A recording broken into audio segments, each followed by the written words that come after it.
Olá, está começando o Pode Cuidar, o podcast da Unimed Guarapava. Eu me chamo Jéssica, sou do setor de marketing e o nosso convidado de hoje é o Dr. David. Seja muito bem-vindo, doutor. Muito obrigado. Dr. David é cirurgião de cabeça e pescoço e nosso médico cooperado da Unimed Guarapava. Então a gente vai conversar um pouquinho hoje, doutor, e eu gostaria, para iniciar, que o senhor contasse um pouco sobre a sua graduação, sobre a sua especialidade, né? Conta pra gente. Legal, eu sou formado pela USP, em Ribeirão Preto, fiz minha graduação lá, vai fazer 30 anos agora de graduação.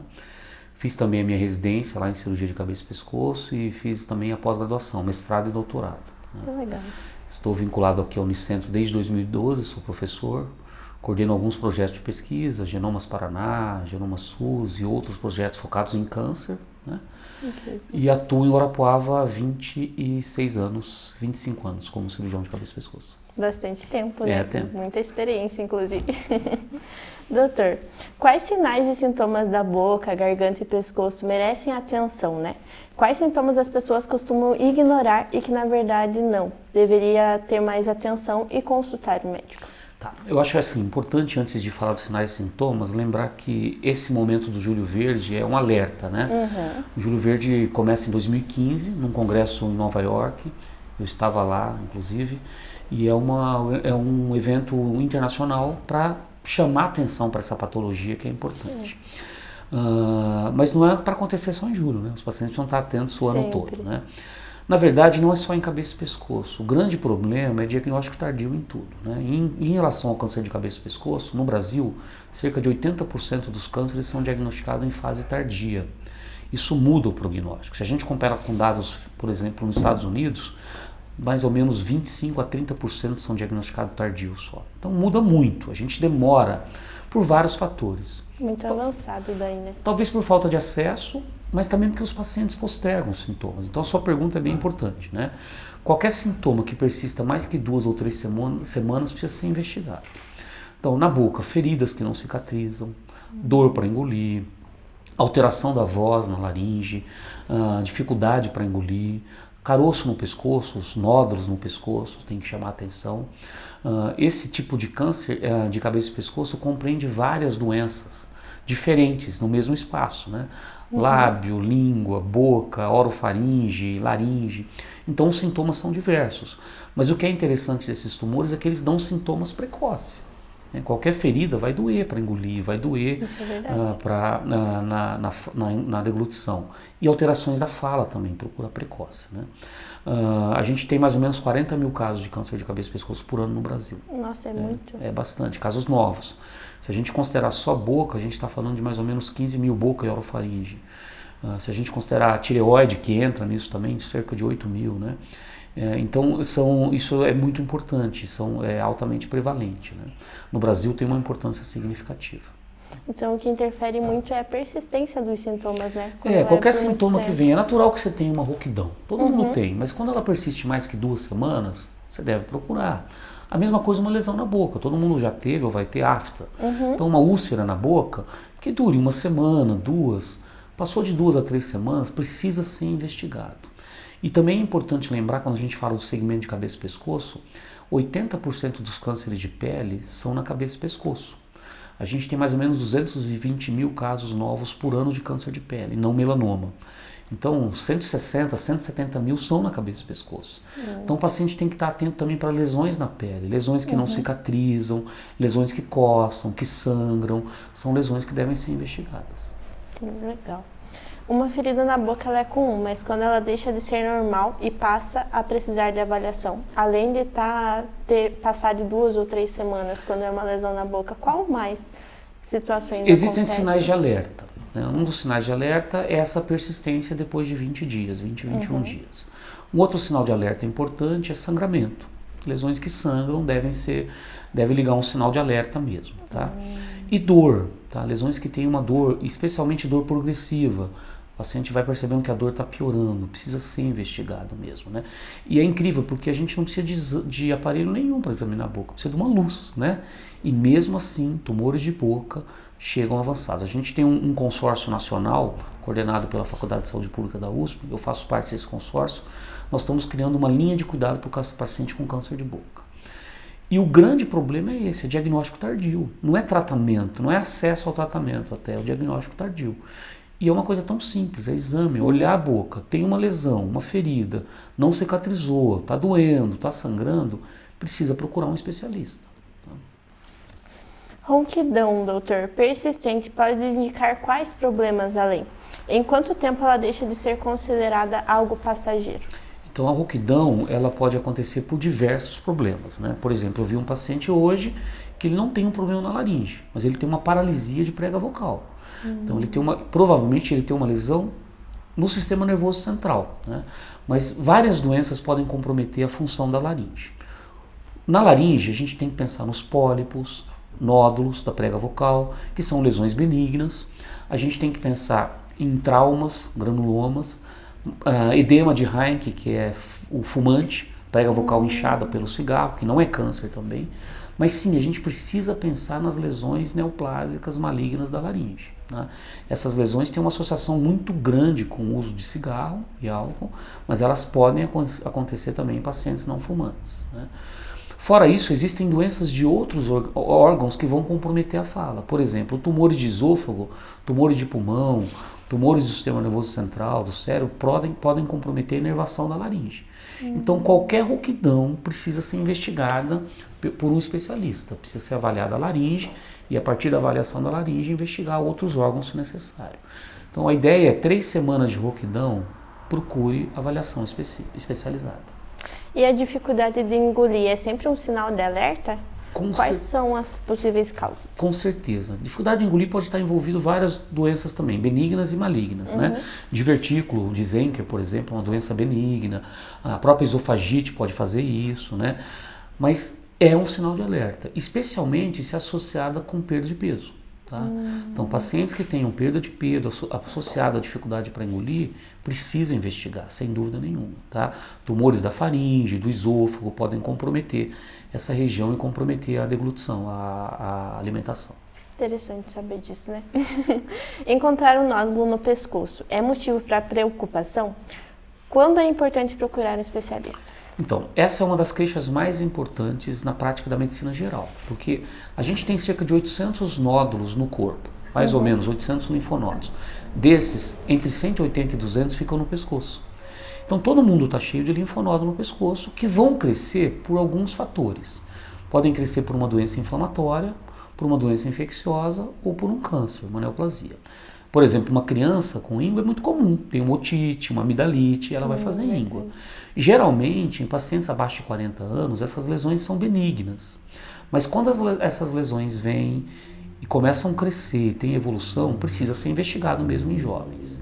Em paciente acima de 40 anos, precisa ter um sinal de alerta. O risco de malignidade nesses linfonodos aumenta bastante. Então, é um sinal de alerta quando em pacientes acima de 40 anos. Mas é muito comum, essa é uma queixa do dia a dia, mais ou menos 3% das consultas gerais no mundo tem uma das queixas, vai ter íngua no pescoço, linfonodo como queixa principal. E é importante alertar que alguns cânceres de cabeça e pescoço têm como sua primeira manifestação uma íngua.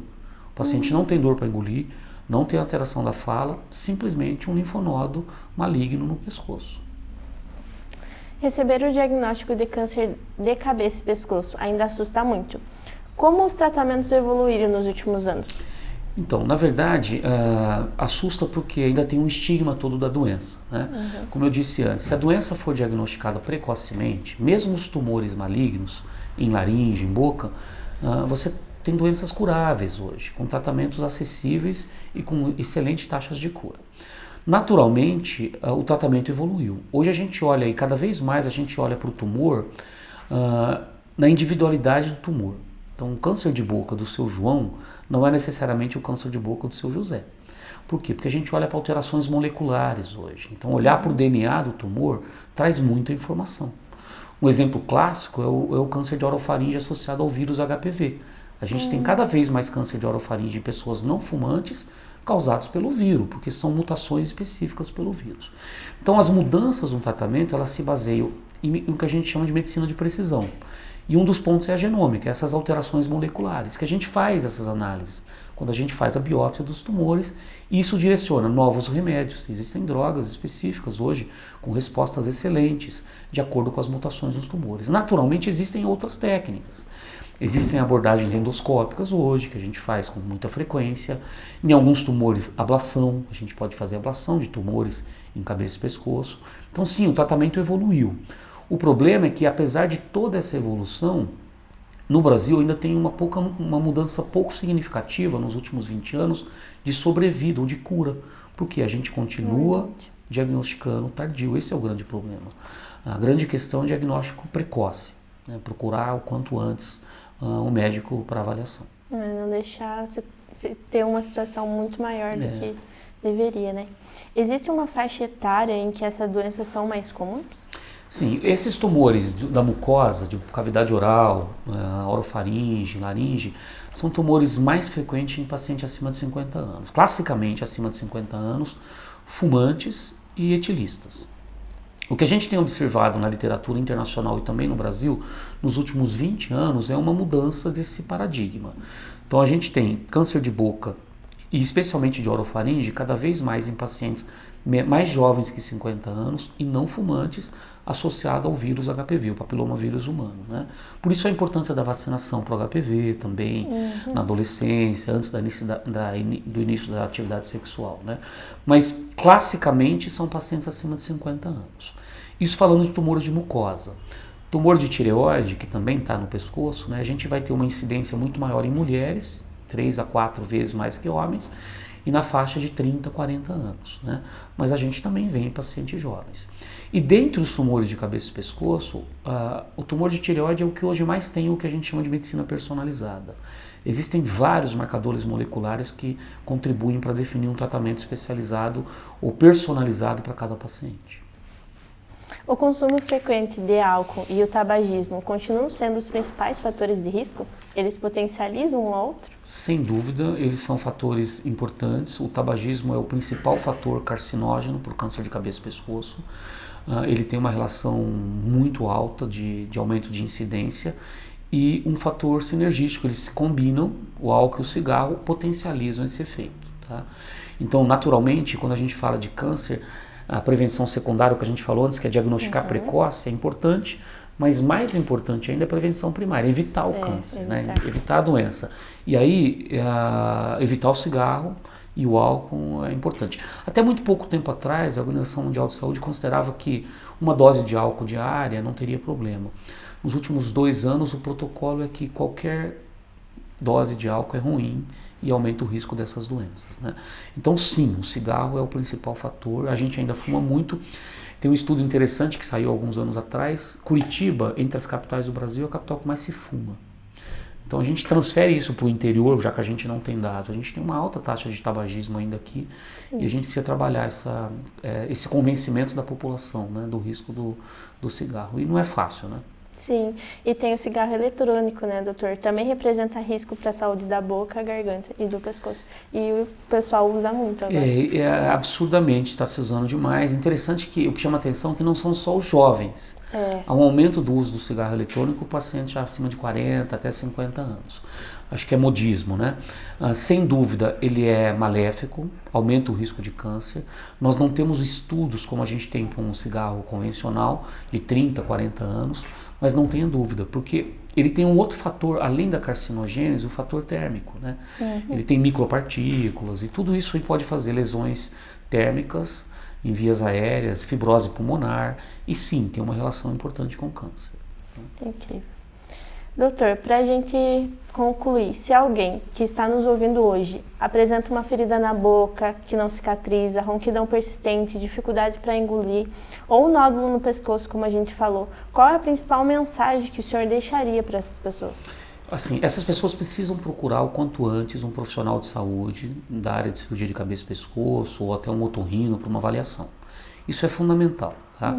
Lesão na boca, lesão na laringe, que vai se manifestar com dor para engolir, dor na boca, rouquidão, às vezes falta de ar ou nódulo no pescoço, são sinais de alerta importantes. Então procurar avaliação especializada para descartar doenças mais sérias. mas orientar as pessoas em geral da importância da prevenção, né?